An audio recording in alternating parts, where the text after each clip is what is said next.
O milagre que o médico não podia explicar. Francisco sempre foi um homem trabalhador. Aos 42 anos, ele sustentava a família como mecânico em uma pequena oficina no interior de São Paulo. Casado com Maria, pai de 2 filhos, vivia uma vida simples, mas feliz, até que numa tarde comum, tudo mudou. Era uma sexta-feira quando Francisco sentiu uma dor de cabeça tão forte que o fez dobrar sobre a bancada. Pensou que fosse apenas cansaço, mas nos dias seguintes, a dor só piorou. Veio a febre, a visão embaçada e uma fraqueza no lado esquerdo do corpo. Maria, assustada, o levou ao hospital. Após exames, o diagnóstico foi um golpe duro: trombose do seio cavernoso, uma condição rara e grave, onde coágulos de sangue obstruem veias importantes do cérebro. O médico foi claro: se não houver melhora rápida, pode haver sequelas permanentes ou até risco de vida. Os remédios ajudavam pouco. Francisco passava os dias deitado com dores insuportáveis, enquanto Maria chorava em silêncio, rezando por um milagre. Foi então que sua vizinha Dona Rosa, uma irmã da congregação cristã no Brasil, veio visitá-lo. "Francisco, meu filho, você já tentou buscar ajuda em Deus?" perguntou ela com voz serena, enquanto segurava sua mão. "Já rezei, Dona Rosa, mas parece que nada adianta. Não é só rezar sozinho, meu filho. É buscar a Deus com fé junto com os irmãos. Venha conosco no culto. Deus faz milagres lá." Francisco hesitou. Ele não era de frequentar igrejas, mas a dor e o desespero falavam mais alto. No domingo seguinte, Maria o ajudou a se vestir com suas melhores roupas, uma camisa social simples e uma calça de tecido, e o levou até a pequena sala de cultos da CCB, onde os irmãos já estavam reunidos. Ao entrar, Francisco se surpreendeu. Não havia instrumentos, nem palcos, nem luxo. Apenas bancos de madeira enfileirados, irmãos e irmãs vestidos com modéstia, alguns de chapéu, e um ancião à frente de terno escuro, dirigindo a reunião com seriedade e respeito. O ambiente era de simplicidade e reverência. Os hinos eram cantados a capela, vozes unidas em harmonia, como se cada nota subisse direto ao céu. "Confia no Senhor de todo o teu coração", cantavam, enquanto Francisco, apoiado em Maria, sentia uma paz que não entendia. Quando chegou a hora dos testemunhos, irmãos se levantavam, um a um, para contar como Deus os havia livrado de enfermidades, dívidas ou até da morte. Francisco ouviu cada palavra com os olhos cheios de lágrimas. Então o ancião olhou para ele e disse: "Irmãos, temos aqui um visitante que precisa da nossa oração. Francisco está lutando contra uma doença grave, mas sabemos que para Deus não há coisa impossível. Vamos clamar a ele com fé." Todos se ajoelharam.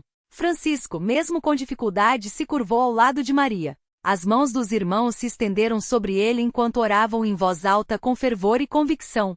"Senhor Jesus, o Senhor que sarou os cegos, ressuscitou os mortos e perdoou pecadores, olha para este teu servo. Tira esta enfermidade pela tua misericórdia." Francisco sentiu algo estranho. Não era só emoção. Era como se uma corrente quente percorresse seu corpo. As dores que antes pareciam perfurar seu crânio começaram a diminuir. Ele abriu os olhos, assustado, e tentou levantar a mão esquerda que antes mal respondia. Ela obedeceu. "Glória a Deus!" alguém exclamou. O culto terminou com a Santa Ceia, o pão e o vinho compartilhados em memória do sacrifício de Cristo. Francisco, ainda trêmulo, participou pela primeira vez. Quando saiu dali, a dor havia sumido completamente. Na segunda-feira, de volta ao hospital, os médicos ficaram atônitos. Os exames mostravam que os coágulos haviam se dissolvido sem sequelas. "Isso não tem explicação médica", disse o neurologista, coçando a cabeça. Francisco apenas sorriu. "Tem sim, doutor. Deus me curou." Uma semana depois, Francisco estava de volta ao culto, desta vez não como visitante, mas como um irmão. Ele se batizou nas águas, mergulhando na fonte batismal enquanto os irmãos cantavam "Louvai ao Senhor, todos os povos." Quando saiu da água, sentiu que não era mais o mesmo. Não apenas pelo milagre físico, mas por algo maior. Ele havia encontrado uma família na fé. Anos se passaram. Francisco se tornou um pilar na congregação, sempre pronto a ajudar, a orar pelos doentes, a testemunhar do poder de Deus. Sua história se espalhou e muitos, ao ouvirem, buscavam a igreja não por curiosidade, mas por necessidade de Deus. Certa vez, um jovem lhe perguntou: "Irmão Francisco, como o senhor teve tanta fé?" Ele respondeu com os olhos brilhando: "Fé não é só acreditar que Deus pode. É saber que Ele quer. E na congregação cristã a gente aprende isso. Deus não muda. Ele é o mesmo que curou ontem, cura hoje e curará amanhã. O segredo é buscar a Ele com humildade, como criança, sem duvidar." E assim a vida de Francisco se tornou um testemunho vivo de que onde a medicina falha, a fé triunfa. Não por mérito humano, mas pela graça de um Deus que ouve os clamores dos seus filhos, especialmente quando eles se unem em oração, como acontece todos os domingos, nas pequenas salas de culto da Congregação Cristã no Brasil, onde o Espírito Santo ainda opera milagres reais. Naqueles mesmos dias, uma família que morava nas proximidades da pequena sala de culto onde Francisco frequentava vivia um drama que parecia sem solução. Era a família de Dona Maria, uma mulher de mãos calejadas pelo trabalho duro, mas de coração terno como o de uma mãe que nunca desiste. Seu filho mais novo, Lucas, um menino de apenas 9 anos, havia nascido com uma doença rara nos ossos que o deixava frágil como vidro. Qualquer queda, qualquer movimento brusco poderia causar uma fratura. Os médicos tinham sido claros: não há cura. Só podemos tentar aliviar a dor. Dona Maria já havia chorado todas as lágrimas que seu corpo podia produzir. Até que numa tarde de sábado, enquanto lavava roupa no tanque, ouviu os hinos saindo da salinha da congregação. Era um canto simples, mas cheio de uma paz que ela não sentia havia anos. Algo dentro dela disse: vá. Ela secou as mãos na saia, pegou Lucas no colo com todo cuidado e mesmo sem conhecer ninguém ali entrou. Os irmãos os receberam com um sorriso sincero, como se já os esperassem. Naquele culto, o irmão que presidia leu a passagem de Marcos 10:14, deixai vir a mim as criancinhas, não as impeçais. E então, como se Deus mesmo tivesse colocado aquelas palavras em seu coração, ele olhou para Lucas e disse: hoje é dia de milagre para este menino. Dona Maria tremeu. Não era um sermão ensaiado, não era uma promessa vazia. Era uma certeza que veio do céu. Os irmãos se aproximaram, impuseram as mãos sobre Lucas e oraram com uma fé que contagiou até os mais tímidos. Não havia gritos, não havia espetáculo, só uma oração sincera, daquelas que Deus não ignora. Naquela noite, Lucas dormiu sem gemer de dor pela primeira vez em meses. E no dia seguinte, algo extraordinário aconteceu. Enquanto brincava no quintal, sempre com o cuidado de não se machucar, o menino tropeçou e caiu. Dona Maria correu apavorada, certa de que ouviria o choro de dor. Mas Lucas levantou-se, sacudiu a poeira das calças e com um sorriso disse: mãe, não doeu nada. Ela não acreditou. Levou-o ao médico na segunda-feira, e os exames confirmaram o impossível. Os ossos de Lucas estavam se regenerando. A doença que os médicos disseram ser incurável estava recuando. Isso não tem explicação científica, admitiu o médico, coçando a cabeça. Mas Dona Maria sabia a explicação. Era o mesmo Deus que havia curado Francisco anos antes, agindo mais uma vez através da fé simples daqueles que buscavam a ele sem duvidar.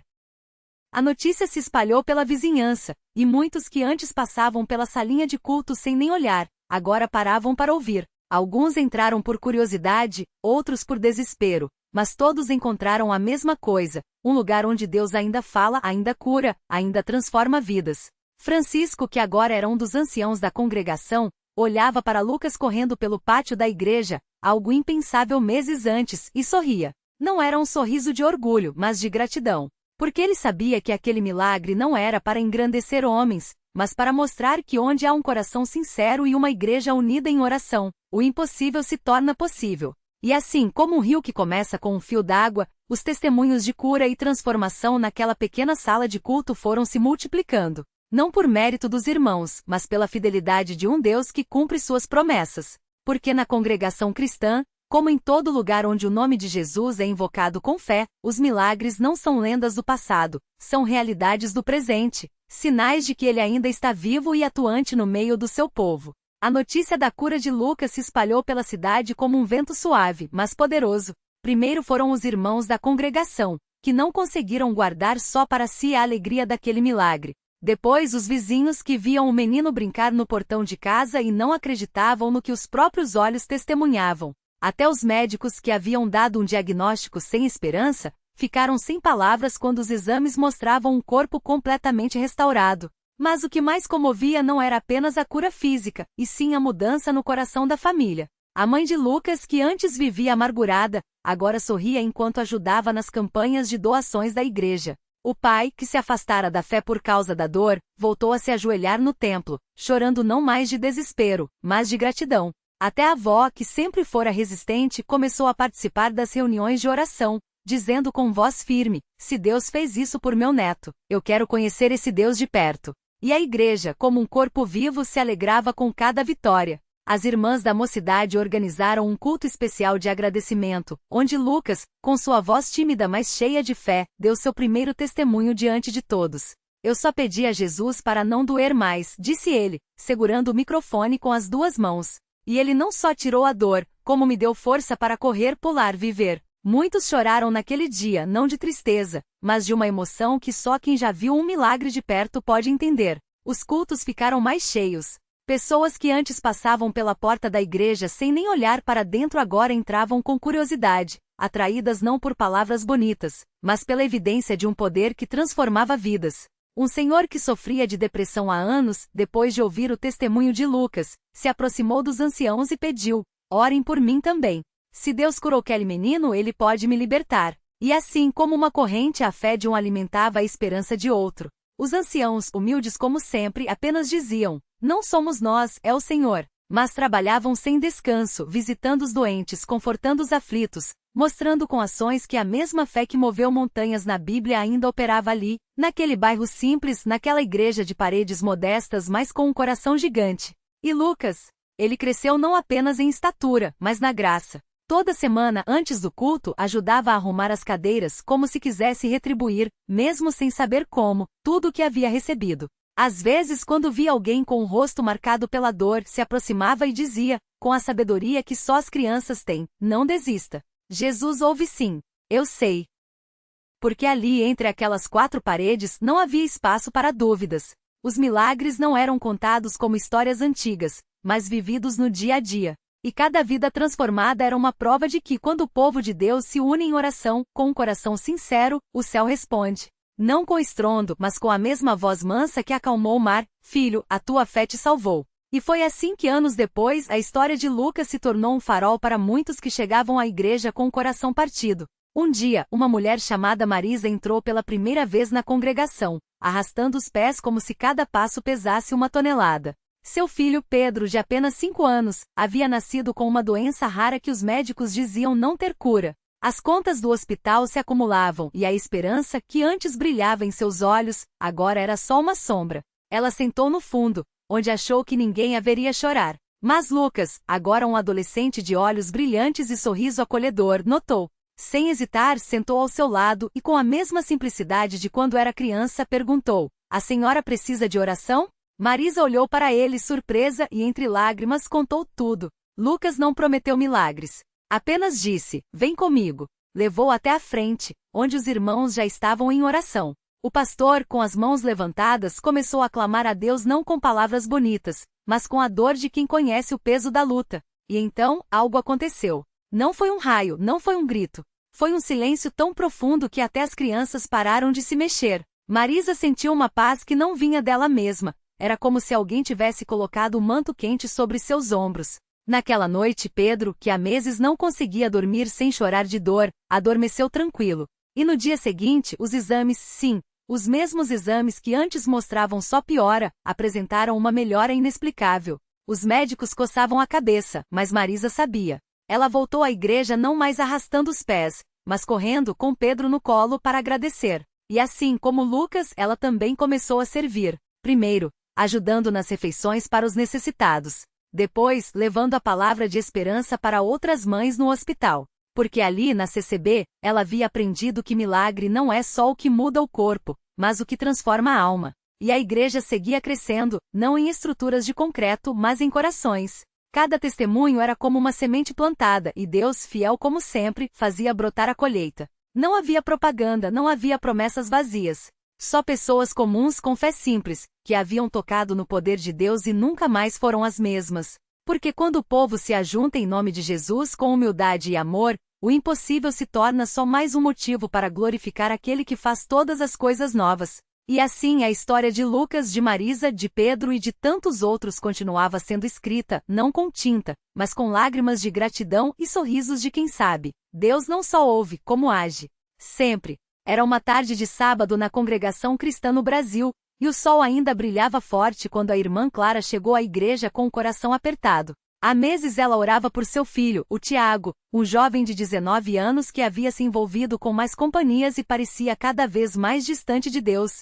As noites em claro, as lágrimas derramadas no travesseiro, as orações sussurradas entre soluços, Tudo parecia não ter resposta. Até aquele dia. Ao entrar no templo, Clara sentiu um aperto no peito. O culto já havia começado, e os hinos soavam como um abrigado convite para ela entregar suas dores. Enquanto cantava, suas lágrimas escorriam sem que ela percebesse. Foi então que a irmã Maria, uma serva de Deus conhecida por sua sensibilidade espiritual, se aproximou e segurou suas mãos. Sem dizer uma palavra, apenas orou: Senhor, toca no coração deste filho. Não deixes que o inimigo roube o que é teu. Naquela mesma hora, a quilômetros dali, Tiago estava em um beco escuro, prestes a fazer algo que mudaria sua vida para sempre. As mãos tremiam, o coração batia forte, mas uma voz dentro dele gritava: não faça isso. Era como se alguém o chamasse pelo nome. Ele olhou ao redor, confuso, e então viu algo que o deixou paralisado. Uma pequena Bíblia abandonada no chão, aberta em Salmos 34, 7. O anjo do Senhor acampa-se ao redor dos que o temem e os livra. Tiago se ajoelhou ali mesmo, entre o lixo e a escuridão, e começou a chorar. Não sabia explicar, mas sentiu que Deus o estava esperando. Quando chegou em casa, sua mãe o abraçou sem perguntar nada. Só disse: Deus te trouxe de volta, filho. E ele soube que era verdade. No domingo seguinte, Tiago estava no culto. Não foi fácil voltar, a vergonha e o passado pesavam, mas algo dentro dele havia mudado. Enquanto o pastor falava sobre o perdão de Deus, ele sentiu as correntes se quebrando. Não houve gritos, não houve espetáculo, apenas uma paz que encheu sua alma. Ao final, quando foi convidado a se apresentar na frente da igreja, Tiago, com voz trêmula, contou tudo. E quando terminou, não houve julgamento, só amor. Os irmãos se levantaram e o abraçaram, uns chorando, outros sorrindo, todos agradecendo a Deus. Anos depois, Tiago se tornou um obreiro dedicado na mesma igreja que o acolheu. Sua história não era de um milagre barulhento, mas de uma transformação silenciosa e profunda. E toda vez que alguém perguntava como ele havia mudado tanto, ele respondia com um sorriso: Deus não desiste de ninguém. Ele só espera a gente dar um passo na direção dele. Porque na CCB, os milagres não são só para alguns. São para quem crê, para quem persiste, para quem, mesmo no fundo do poço, levanta os olhos e diz: aqui estou, Senhor. E Deus, que nunca falha, responde. Sempre. Anos se passaram e a vida de Tiago se tornou um testemunho vivo do poder de Deus. Ele não era mais aquele jovem perdido, mas um homem firme na fé, com uma família abençoada e um coração cheio de gratidão. Sua esposa, Ana, que ele conheceu justamente em um culto de jovens, sempre dizia que o amor dele por Deus era contagiante. Ela mesma tinha sido tocada pela história dele e, ao ver sua transformação, não teve dúvidas. Aquele era o homem que Deus tinha preparado para ela. Mas a vida, como sempre, trouxe provações. Um dia, o filho mais velho do casal, Pedro, então com 10 anos, começou a apresentar febres altas e dores fortes. Os médicos não conseguiam descobrir o que era. Exames e mais exames, e nada. A cada dia, o menino ficava mais fraco. Tiago e Ana oravam sem parar, mas a angústia apertava o peito deles. Até que, em uma noite de muita dor, Pedro não conseguia nem se levantar da cama. Foi quando Tiago, com lágrimas nos olhos, pegou o filho nos braços e disse: Vem, meu filho, vamos à casa do Senhor. Mesmo fraco, Pedro assentiu. Eles chegaram à igreja já tarde, mas as portas estavam abertas. Alguns irmãos ainda estavam lá, em oração. Tiago entrou, ajoelhou-se no meio do salão com o filho nos braços e começou a clamar: Senhor, o Senhor me tirou das trevas, me deu uma nova vida, me abençoou com essa família. Não posso perder meu filho agora. Eu creio no teu poder. Os irmãos que estavam presentes se aproximaram, impuseram as mãos sobre Pedro e começaram a orar em uníssono. O choro e as súplicas encheram aquele lugar. De repente, como um sopro de Deus, Pedro abriu os olhos, sentou-se sozinho e disse, com uma voz clara: Pai, estou com fome. A febre tinha passado. As dores, sumido. Os médicos, dias depois, não encontraram mais nada. Era um milagre. A notícia se espalhou pela congregação, e muitos que ainda duvidavam foram fortalecidos na fé. Pedro cresceu saudável, forte, e hoje, já jovem, serve a Deus ao lado do Pai. Sempre que conta essa história, Tiago emociona a todos. Deus não só me salvou, como salvou meu filho. Ele não muda. O mesmo Deus que me tirou das drogas, que me deu uma família, que curou meu menino, é o mesmo Deus que hoje está aqui, pronto para fazer o impossível na vida de cada um de vocês. E assim, a cada culto, a cada testemunho, a fé daqueles que ouvem é renovada. Porque na CCB, os milagres não são coisas do passado. São presentes de um Deus que ainda fala, ainda age, ainda transforma. Basta acreditar. Basta dar aquele primeiro passo. Basta dizer, como Tiago fez um dia: aqui estou, Senhor. E ele, fiel como sempre, responde: sempre. O milagre que nunca acaba. Pedro não apenas sobreviveu, ele floresceu. Os médicos que antes balançavam a cabeça com desânimo, agora o chamavam de o menino do milagre. Cada exame, cada consulta, era um novo motivo para glorificar a Deus.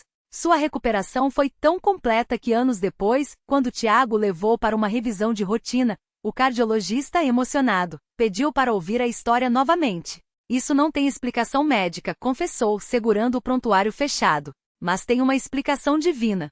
Hoje Pedro toca violão nos cultos com as mesmas mãos que um dia tremiam fraqueza. Seu sorriso é o mesmo que Tiago viu pela primeira vez no berçário, quando o médico sussurrou: prepare-se para o pior. Mas Deus tinha outros planos. E não eram planos de dor, mas de esperança, não só para Pedro, mas para todos que, como Tiago, já se sentiram perdidos. A reflexão que fica é esta: Deus não escolhe vidas perfeitas para fazer milagres, Ele escolhe vidas disponíveis. Tiago não era um herói. Era um homem quebrado que no fundo do poço estendeu a mão e encontrou a de Deus. O mesmo Deus que secou o Mar Vermelho, que ressuscitou Lázaro, que transformou água em vinho, é o mesmo que hoje ouve o choro silencioso da mãe que ora pelo filho rebelde, do pai que luta contra o vício, do jovem que se sente sozinho. O milagre não está na ausência de problemas, mas na presença dele no meio deles. A lição? A fé não é a certeza de que tudo sairá como queremos, mas a confiança de que seja como for, Deus estará conosco. Tiago aprendeu que o aqui estou, Senhor, não é um ponto final, é o início de uma história que Deus escreve com nós. E essa história não termina no altar, no hospital ou no vale da sombra. Ela continua a cada manhã, a cada escolha, a cada sim dado àquele que faz todas as coisas novas. Porque no fim, milagre não é só o que Deus faz por nós, mas o que Ele faz em nós. E isso ninguém, nem a ciência, nem o tempo, nem a dúvida pode explicar. Só viver, só crer, só dizer, como Tiago ainda repete hoje com os olhos brilhando: se Ele fez isso por mim, imagine o que pode fazer por você.